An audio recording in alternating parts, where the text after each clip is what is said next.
mbola faly miarahaba indray a isika vahoaka tonga eto amin'ny kianja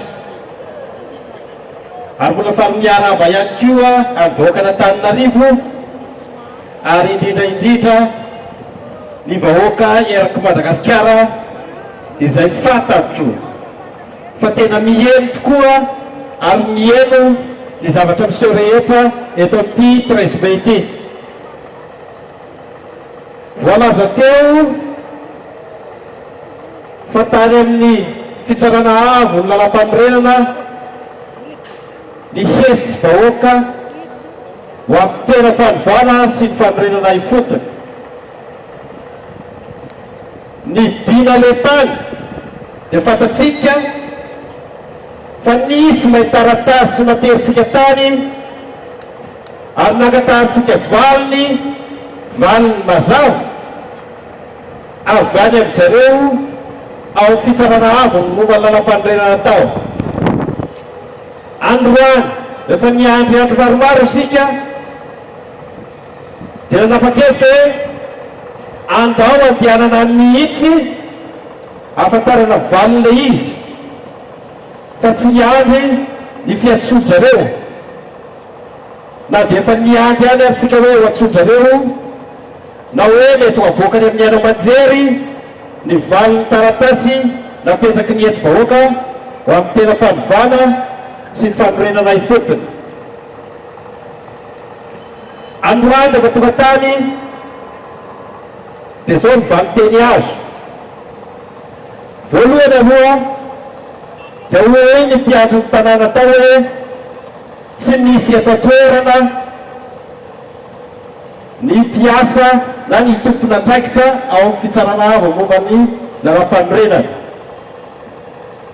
No lazainy zareo tao fa hoe efa voarainy zareo tsara ilay taratasy, no lazainy tao fa efa nodiny zareo ilay taratasy ary mieritseritra izy ireo fa hamaly atsika. Rehefa nodiny eritseritra nefa ilay izy nandrasana ny tena vaniteny marina dia hoy zareo hoe toy ny fanao rehetra dia manana 20 andro ny ACC hamalina ny taratasinareo. Zay ny vaniteny azo tany. Izahay moa dia namaly, ny tenanay dia namaly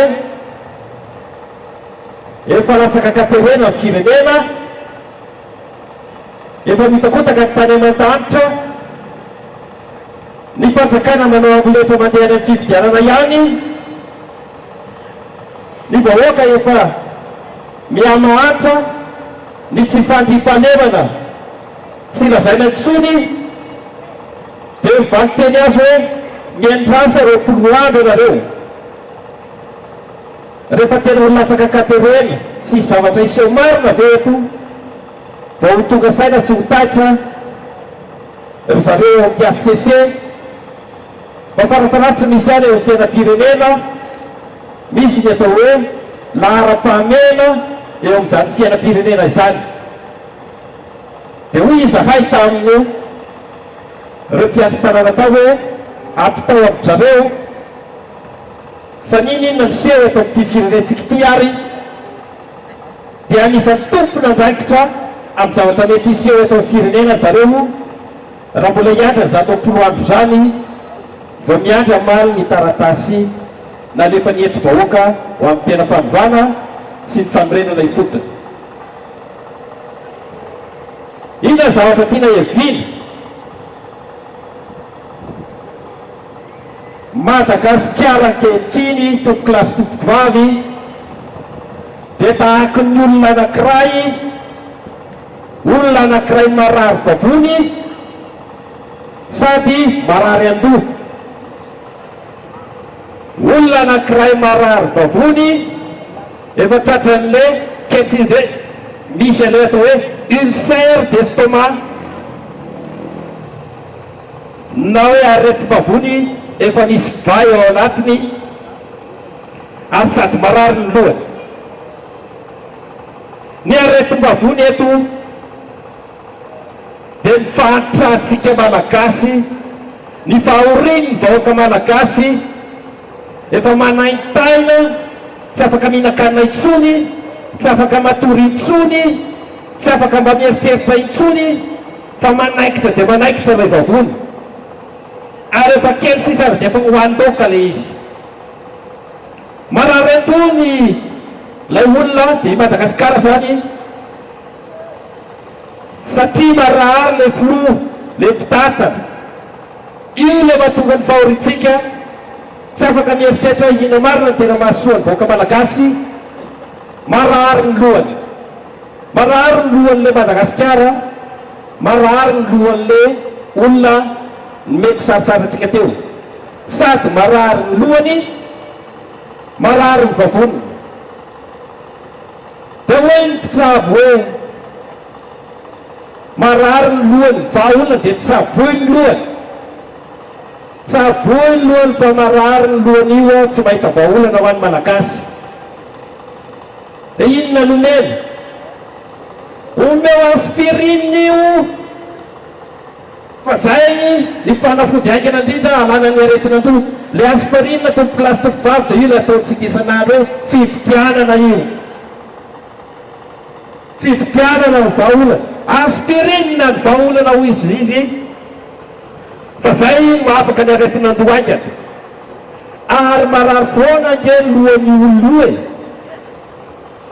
marary foana nge ny olona mitondran'ny Madagasikara teto matoa nahatra asika, fa dia aspirine foana zany no hita fa vahaolana. Ina vokany? Le olona fa nolazaina fa hoe marary vavony no tsetsemana aspirine foana izy hatramin'izay. Efa misy bay ao anatin'ilay atao hoe ulcère, dia zao dia mbola dia tafika omena aspirine ihany ho tratry ny hémorragie interne olona io tompo klasy tompo vavy. Ho tratry ny hémorragie interne no le aspirine omena azy, zay eritreretina fa hanala n'ilay aretin'andoha. Ina vokany? Handoaka ny vavony olona io, handoaka ny vavony olona io amin'ny aspirine. Ary rehefa loaka ny vavony, ina ny hafarany? Maty olona io. Mialatsiny fa dokotera Antsoina ny anarana ka lasa naka ohatrohatran'izay aho. Handoaka ilay vavony ary ho faty io olona io. Inona ilay vavony?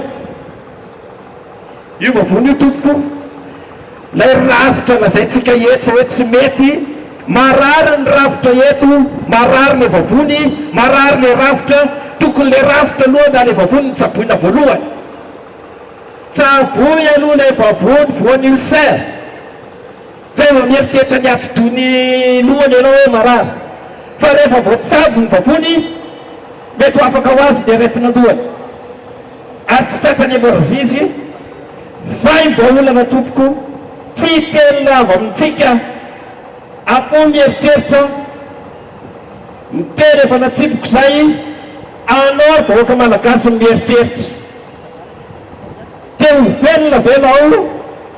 Eritrereto mbola ho aspirine io ihany ve no fanafody omenanao? Misaotra tompoko lahy, makasitraka tompoko vavy.